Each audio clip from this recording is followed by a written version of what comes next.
Assalamualaikum warahmatullahi wabarakatuh. Halo semuanya, perkenalkan nama saya Ali Cahyani. Saya dari UIN Syarif Hidayatullah Jakarta, dan di video kali ini saya akan membahas ringkasan materi tentang keterampilan berbahasa MISD. Disimak baik-baik ya videonya. Pada pembahasan kali ini kita akan membahas 12 materi. Yang pertama ada seluk-beluk menyimak. Yang kedua ada suasana menyimak dan faktor pemengaruh menyimak. Yang ketiga ada aneka situasi pelibat penyimak, meningkatkan daya simak, dan memilih bahan menyimak yang menarik. Yang keempat ada seluk-beluk berbicara. Yang kelima ada hubungan berbicara dengan keterampilan lainnya. Yang keenam ada aktivitas berbicara dan faktor yang mempengaruhi pembicara.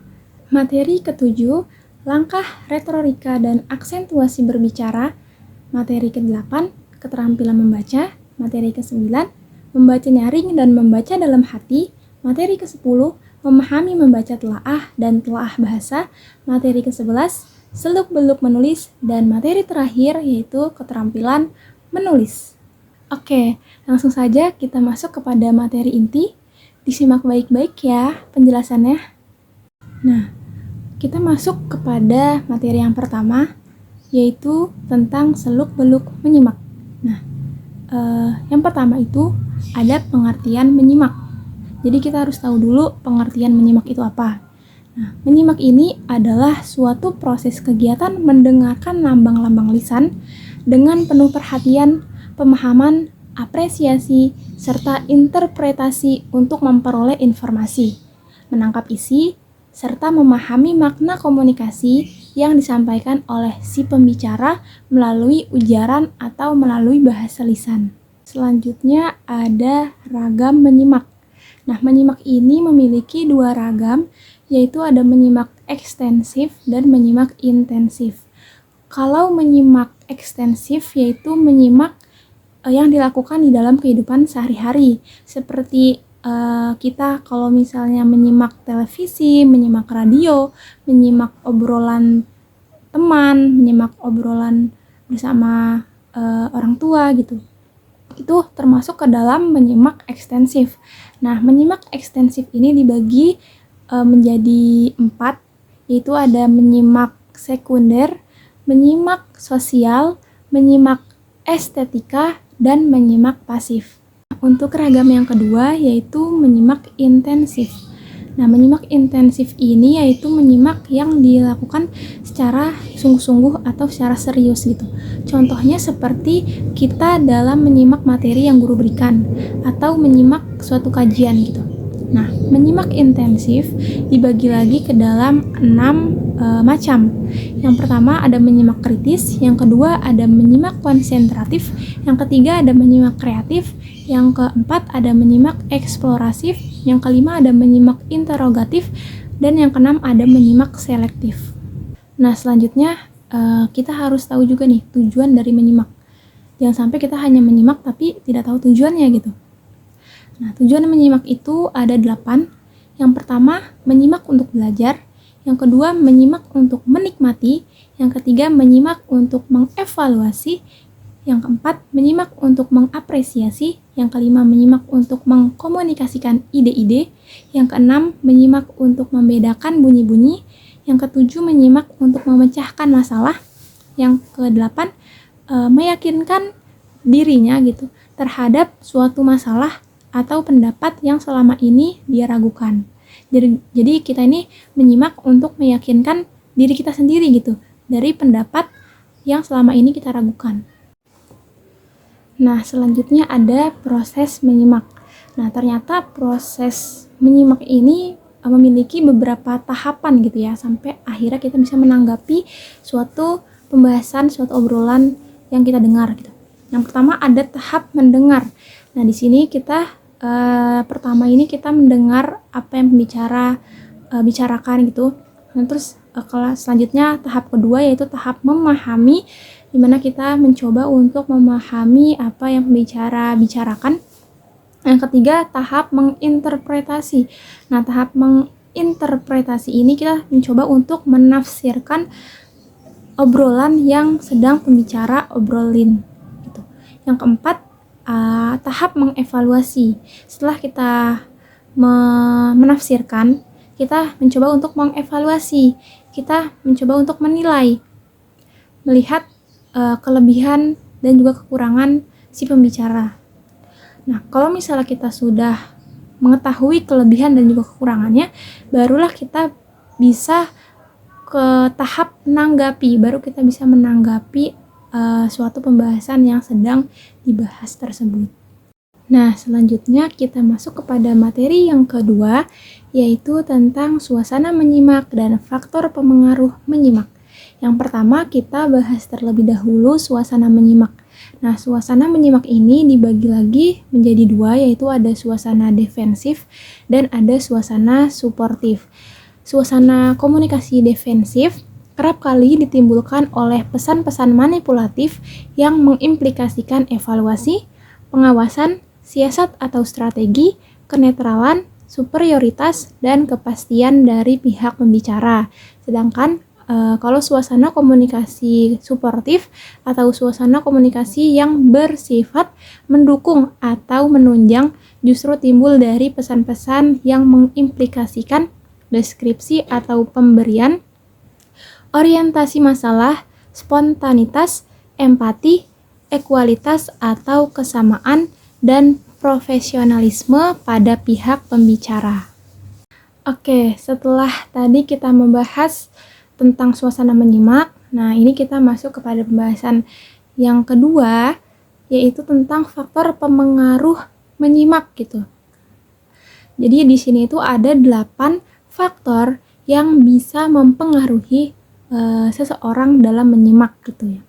Yang pertama ada faktor fisik, yang kedua ada faktor psikologi, yang ketiga ada faktor pengalaman, yang keempat ada faktor sikap, yang kelima ada faktor motivasi, yang keenam ada faktor kelamin. Nah, di sini ternyata baik itu perempuan dan laki-laki itu memiliki perbedaan gitu ya dalam menyimak gitu. Yang ketujuh ada faktor lingkungan, yang kedelapan ada faktor masyarakat. Oke, sekarang kita masuk kepada materi yang ketiga, yaitu tentang aneka situasi pelibat menyimak, meningkatkan daya simak, dan memilih bahan menyimak yang menarik. Nah, di sini kita ada 3 poin pembahasan ya. Yang pertama itu kita akan bahas dulu aneka situasi pelibat menyimak. Nah, aneka situasi pelibat menyimak ini terdiri dari yang pertama ada menyimak dalam kehidupan dan kurikulum, yang kedua ada menyimak petunjuk, keterangan, dan pengumuman, yang ketiga ada menyimak percakapan dan diskusi, yang keempat ada menyimak laporan, dan yang kelima ada menyimak radio, televisi, rekaman, dan telepon. Nah, untuk poin yang kedua yaitu meningkatkan daya simak. Nah, gimana untuk meningkatkan daya simak seseorang gitu ya. Jadi upaya menjadi penyimak yang efektif itu dapat dilakukan dengan yang pertama itu menyimak dengan berkonsentrasi. Yang kedua menelaah materi simak, yang ketiga menyimak dengan kritis, dan yang keempat membuat catatan. Nah, poin 3 dari materi kita kali ini yaitu memilih bahan menyimak yang menarik. Nah, seperti apa sih bahan menyimak yang menarik itu? Nah, yang pertama itu temanya itu harus terarah dan sederhana. Yang kedua, temanya itu juga harus up to date gitu ya. Terus yang ketiga, temanya itu bersifat sugestif dan evaluatif. Yang keempat, temanya itu dapat menambah pengalaman dan pemahaman baru bagi seseorang gitu.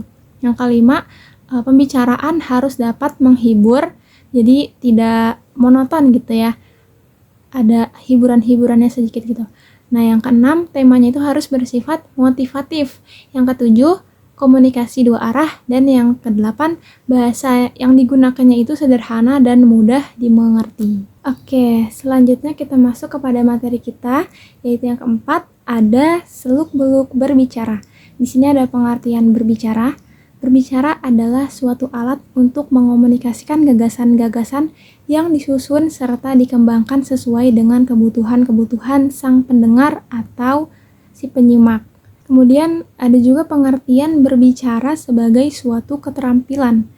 Keterampilan berbicara adalah keterampilan mengucapkan bunyi-bunyi artikulasi atau mengucapkan kata-kata untuk menceritakan, mengekspresikan, menyatakan, menyampaikan pikiran, gagasan, dan perasaan kepada orang lain dengan kepercayaan diri untuk berbicara secara wajar, jujur, benar, dan bertanggung jawab, serta dapat menghilangkan masalah psikologis seperti rasa malu, rendah hati, berat lidah, dan lain-lain. Selanjutnya ada tujuan berbicara. Nah, tujuan berbicara ini ada 5. Yang pertama ada berbicara untuk menghibur. Yang kedua ada berbicara untuk menginformasikan. Yang ketiga ada berbicara untuk menstimulus. Yang keempat ada berbicara untuk meyakinkan. Dan yang kelima ada berbicara untuk menuntut keseriusan baik dari segi pembicara maupun dari segi pendengarnya. Nah, selanjutnya ada aspek-aspek berbicara. Nah, ternyata berbicara ini juga memiliki berbagai aspek gitu ya. Yang pertama ada bahasa, yang kedua ada penguasaan bahasa, yang ketiga ada keberanian dan ketenangan, dan yang keempat ada kesanggupan menyampaikan ide dengan lancar dan teratur. Adapun aspek pendukung dari berbicara ini seperti pengetahuan, kesiapan mental, sikap yang wajar, tenang, dan tidak kaku, bahasa tubuh, dan pengelolaan suara. Nah, selanjutnya ada tahap-tahap dalam berbicara. Nah, tentunya kita dalam berbicara itu tidak boleh langsung main asal bicara aja gitu. Pasti ada tahap-tahapnya. Yang pertama itu ada tahap persiapan. Nah, kita harus mempersiapkan apa yang ingin kita bicarakan. Terus yang kedua ada pelaksanaan kegiatan berbicara. Nah, di sini kita kegiatan berbicara itu berlangsung. Nah, yang ketiga ada tahap evaluasi. Nah, setelah kita sudah menyampaikan pembicaraan, kita juga harus mengevaluasi apa yang sudah kita bicarakan tersebut. Selanjutnya kita masuk kepada materi kita yang kelima, yaitu tentang hubungan berbicara dengan keterampilan lainnya. Nah, yang pertama, pembahasan pertama itu hubungan antara berbicara dengan menyimak. Nah, menyimak dan berbicara memiliki hubungan yang sangat erat, karena keduanya merupakan keterampilan yang berada dalam satu ragam bahasa, yaitu bahasa lisan. Nah, proses menyimak dan berbicara dapat dilakukan baik secara tatap muka maupun tidak. Nah, selanjutnya ada hubungan antara berbicara dengan membaca. Nah, membaca dan berbicara yang baik dan benar akan membantu proses pendidikan untuk mencapai tujuannya. Nah, peranan berbicara dan membaca pada peserta didik sangat penting, terutama untuk berpikir dan bernalar. Nah, pembahasan yang ketiga di materi kali ini yaitu hubungan antara ekspresi lisan dan ekspresi tulis. Komunikasi lisan dan komunikasi tulis berhubungan sangat erat dikarenakan keduanya itu mempunyai banyak persamaan. Yang pertama, anak belajar berbicara jauh sebelum dia dapat menulis. Yang kedua, anak yang telah dapat menulis dengan lancar biasanya dapat pula menuliskan pengalaman-pengalaman pertamanya secara tepat tanpa diskusi lisan. Yang ketiga, terdapat perbedaan antara komunikasi lisan dan komunikasi tulis. Dan yang keempat, membuat catatan dan bagan atau rangka ide-ide yang akan disampaikan. Oke, sekarang kita masuk kepada materi kita yang ke-6, yaitu tentang aktivitas berbicara dan faktor yang mempengaruhi pembicara. Nah, kita akan bahas terlebih dahulu tentang aktivitas berbicara. Nah, aktivitas berbicara ini dibagi lagi menjadi dua, yaitu berbicara lingkup resmi dan berbicara lingkup tidak resmi. Untuk berbicara lingkup resmi, dalam berbicara pada diskusi kelompok resmi atau formal, biasanya terstruktur dan terencana, misalnya seperti ceramah, perencanaan dan penilaian, interview, prosedur parlementer, dan bercerita. Sedangkan kalau berbicara lingkup tidak resmi, nah dalam berbicara pada diskusi kelompok tidak resmi biasanya lebih santai dan waktu yang digunakan pun tidak harus baku. Misalnya, seperti tukar pengalaman, percakapan, menyampaikan berita, menyampaikan pengumuman, bertelepon, dan memberi petunjuk. Oke, selanjutnya pembahasan yang kedua dari materi kali ini yaitu faktor yang mempengaruhi pembicara. Yaitu ada dua faktor, ada faktor internal dan faktor eksternal. Untuk faktor internalnya itu yang pertama ada penguasaan bahasa yang cukup baik.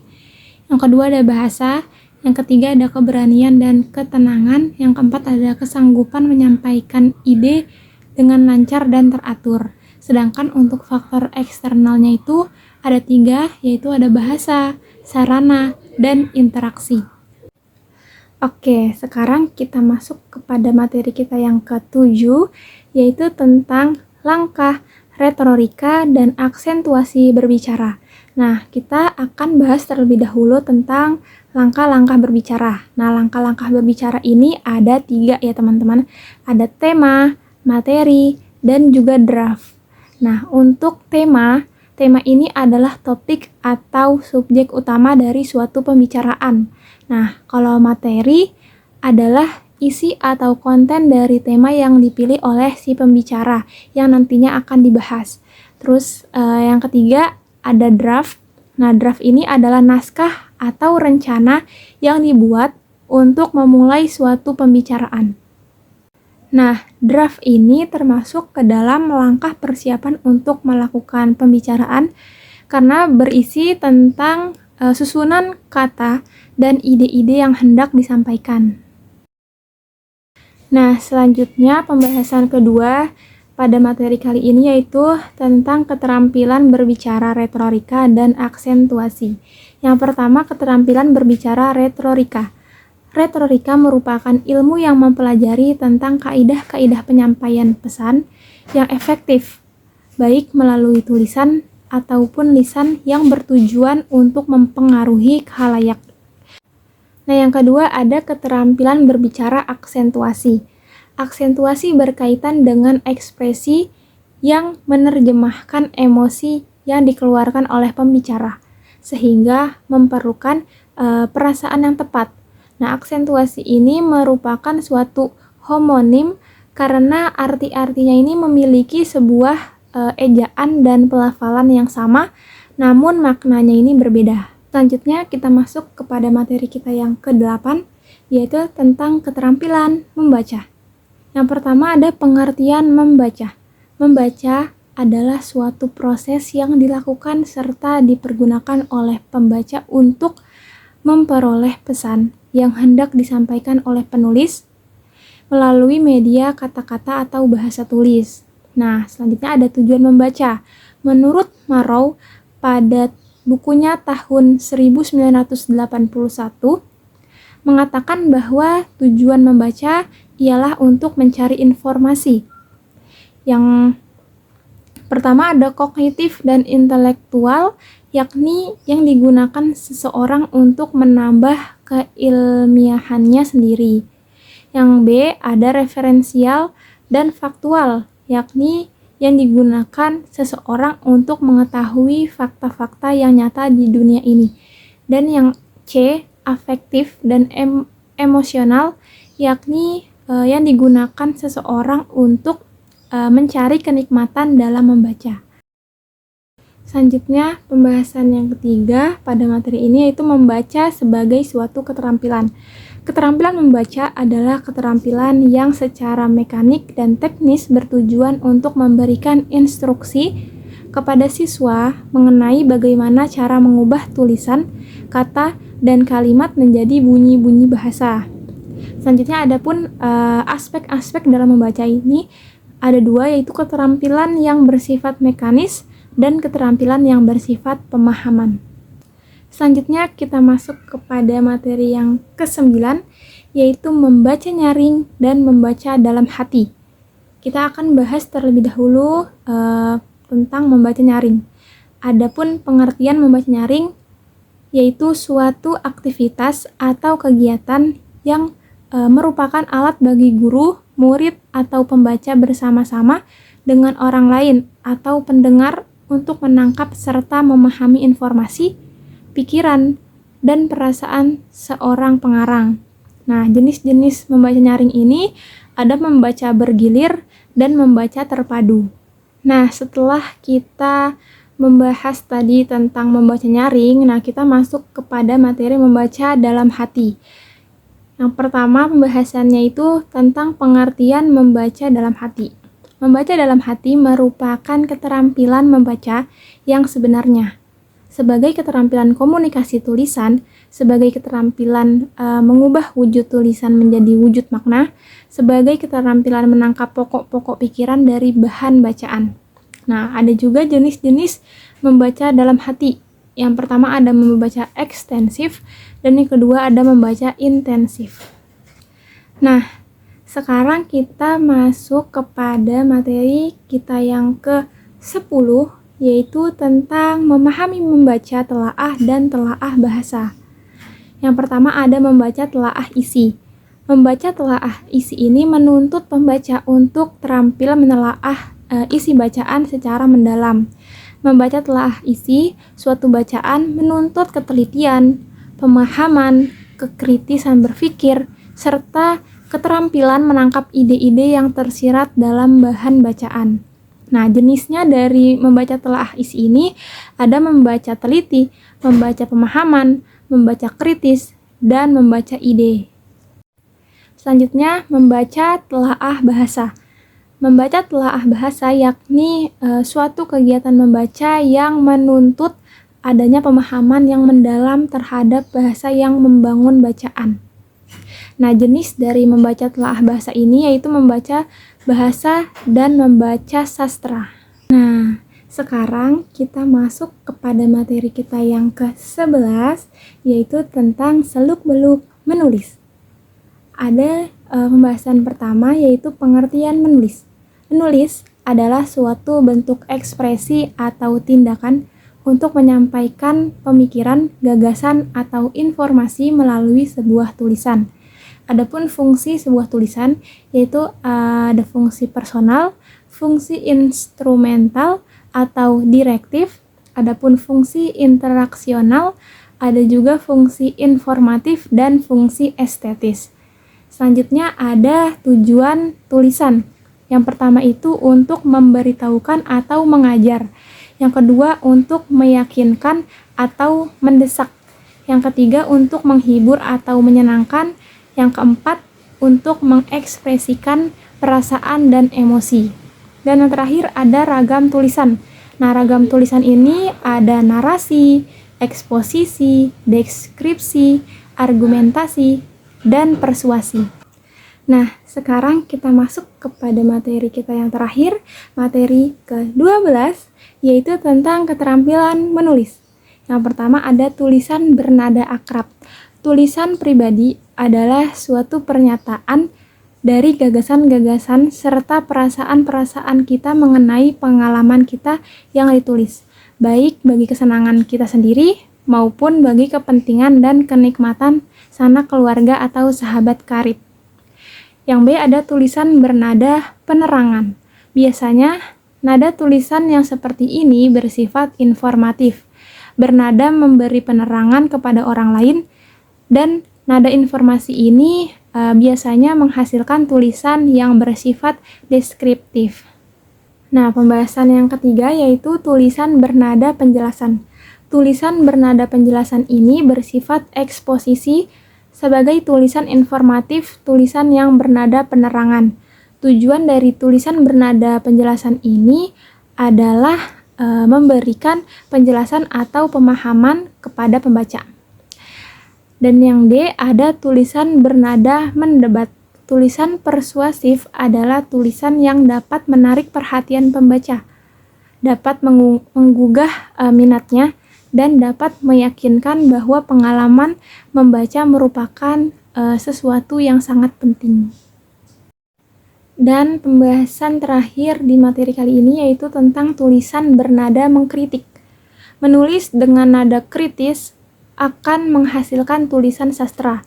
Singkatnya, yang dimaksud dengan kritik di sini adalah melakukan pertimbangan evaluatif atau keputusan yang diambil secara matang, menyeluruh, dan bijaksana. Sekian materi yang bisa saya sampaikan. Kurang lebihnya mohon maaf. Semoga video ini dapat bermanfaat untuk kita semua. Wassalamualaikum warahmatullahi wabarakatuh.